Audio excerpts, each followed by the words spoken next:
Should versus should have. Should and should have ಮಧ್ಯೆ ಇರುವ ವ್ಯತ್ಯಾಸವೇನು?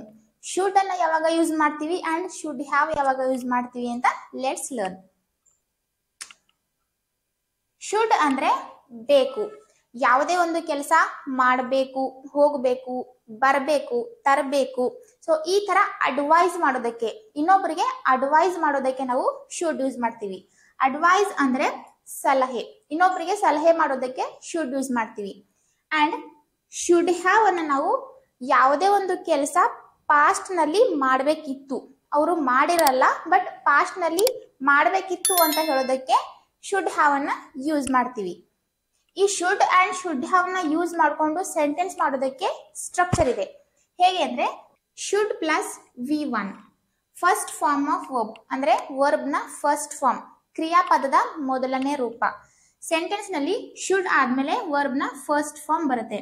ಅಂಡ್ ಶುಡ್ ಹ್ಯಾವ್ ಬಗ್ಗೆ ಸೆಂಟೆನ್ಸ್ ಮಾಡ್ಬೇಕಾದ್ರೆ ಸಬ್ಜೆಕ್ಟ್ ಆದ್ಮೇಲೆ ಶುಡ್ ಹ್ಯಾವ್ ಪ್ಲಸ್ V3 ಅಂದ್ರೆ ಥರ್ಡ್ ಫಾರ್ಮ್ ಆಫ್ ವರ್ಬ್, ಕ್ರಿಯಾಪದದ ಮೂರನೇ ರೂಪ.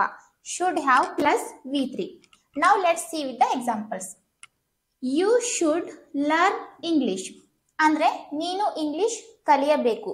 ಇದು ಒಂದು ಅಡ್ವೈಸ್ ಇದೆ. ನಾನು ನಿನಗೆ ಅಡ್ವೈಸ್ ಮಾಡ್ತಾ ಇದ್ದೀನಿ, ಯು ಶುಡ್ ಲರ್ನ್ ಇಂಗ್ಲಿಷ್, ನೀನು ಇಂಗ್ಲಿಷ್ ಕಲಿಯಬೇಕು. ಸೊ ಸೆಂಟೆನ್ಸ್ ನಲ್ಲಿ ಶುಡ್ ಅಂತ ಹೇಳಿದೀವಿ. ಅಂಡ್ ಲರ್ನ್ ಅನ್ನೋದು ಇಲ್ಲಿ first form of verb. Should ಆದ್ಮೇಲೆ V1 ಬರುತ್ತೆ. ಇಲ್ಲಿ ಲರ್ನ್ ಅಂದ್ರೆ ಕಲಿಯುವುದು, ಇದು ಮೊದಲನೇ ರೂಪ, ಕ್ರಿಯಾಪದದ ಮೊದಲನೇ ರೂಪ. ಇದರ ಸೆಕೆಂಡ್ ಫಾರ್ಮ್ ಆಗುತ್ತೆ learned and third form is also learned. Learn, learned, learned. You should learn English. ಈಗ ನಾವು ಇದಕ್ಕೆ ಶುಡ್ ಹ್ಯಾವ್ ನಲ್ಲಿ ಹೇಳಬೇಕು ಅಂದ್ರೆ you should have learned English ಅಂದ್ರೆ ನೀನು ಇಂಗ್ಲಿಷ್ ಕಲಿಯಬೇಕಾಗಿತ್ತು. ಯು ಶುಡ್ ಲರ್ನ್ ಇಂಗ್ಲಿಷ್, ನೀನು ಇಂಗ್ಲಿಷ್ ಕಲಿಯಬೇಕು. ಇದು ಒಂದು ಅಡ್ವೈಸ್ ಆಯಿತು. ನೀನು ಪಾಸ್ಟ್ ನಲ್ಲಿ ಈ ಕೆಲಸ ಮಾಡಬೇಕಿತ್ತು, you should have learn English. You should have plus learned. ಇಲ್ಲಿ ಲರ್ನ್ ಅನ್ನೋದು ಲರ್ನ್ ಪದದ ಮೂರನೇ ರೂಪ, third form of verb. You should have learned English. Next you should speak ಅಂದ್ರೆ ನೀನು ಮಾತನಾಡಬೇಕು. ಇದು ಒಂದು ಅಡ್ವೈಸ್ ಇದೆ, ನೀನು ಮಾತನಾಡಬೇಕು. You should speak. ಇಲ್ಲಿ ಸ್ಪೀಕ್ ಅನ್ನೋದು V1. ಸ್ಪೀಕ್ ಅಂದ್ರೆ ಮಾತನಾಡು, ಇದು ಕ್ರಿಯಾಪದದ ಮೊದಲನೇ ರೂಪ. ಯು ಶುಡ್ ಹ್ಯಾವ್ ಸ್ಪೋಕನ್ ಅಂದ್ರೆ ನೀನು ಮಾತನಾಡಬೇಕಾಗಿತ್ತು, ಮಾತಾಡಿರಲ್ಲ ಬಟ್ ಮಾತಾಡಬೇಕಾಗಿತ್ತು. ಶುಡ್ ಹ್ಯಾವ್ ಆದ್ಮೇಲೆ V3 ಬರುತ್ತೆ. ಇಲ್ಲಿ ಸ್ಪೋಕನ್ ಅನ್ನೋದು ಸ್ಪೀಕ್ ಪದದ third form. Speak, spoke, spoken. Next you should write the exam. ನೀನು ಎಕ್ಸಾಮ್ ಬರೆಯಬೇಕು, ಇದು ಅಡ್ವೈಸ್ ಇತ್ತು. ಸೊ ಇಲ್ಲಿ ಶುಡ್ ಅಂತ ಹೇಳ್ತೀವಿ. You should write the exam. You should have written the exam.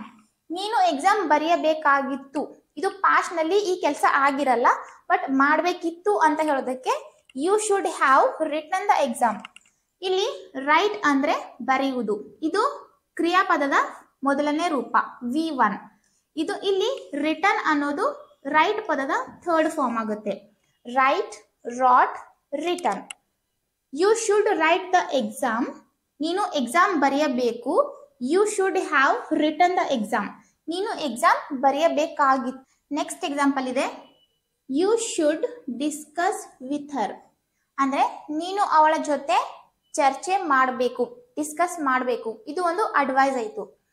You should discuss with her. ಇಲ್ಲಿ discuss ಅನ್ನೋದು first form of verb. Discuss ಅಂದ್ರೆ ಚರ್ಚೆ ಮಾಡುವುದು. You should discuss with her, ನೀನು ಅವಳ ಜೊತೆ ಚರ್ಚೆ ಮಾಡಬೇಕು. You should have discussed with her. ನೀನು ಅವಳ ಜೊತೆ ಚರ್ಚೆ ಮಾಡಬೇಕಾಗಿತ್ತು, ಇದು ಪಾಸ್ಟ್ ನಲ್ಲಿ ಆಗ್ಬೇಕಾಗಿತ್ತು ಕೆಲಸ ಬಟ್ ಆಗಿರಲ್ಲ. You should have discussed with her. ಇಲ್ಲಿ ಡಿಸ್ಕಸ್ಡ್ ಅನ್ನೋದು ಡಿಸ್ಕಸ್ ವರ್ಬ್ ನ third form. Discuss, discussed, discussed. Next you should teach. ನೀನು ಕಲಿಸಬೇಕು. You should teach. ಇಲ್ಲಿ ಟೀಚ್ ಅಂದ್ರೆ ಕಲಿಸು, ಇದು first form of verb. You should have taught. ನೀನು ಕಲಿಸಬೇಕಾಗಿತ್ತು. ಯು ಶುಡ್ ಟೀಚ್, ನೀನು ಕಲಿಸಬೇಕು. You should have taught. Taught ಅನ್ನೋದು ಟೀಚ್ ಪದದ third form. Teach, taught, taught. You should teach, ನೀನು ಕಲಿಸಬೇಕು. ಯು ಶುಡ್ ಹ್ಯಾವ್ ಟಾಟ್, ನೀನು ಕಲಿಸಬೇಕಾಗಿತ್ತು.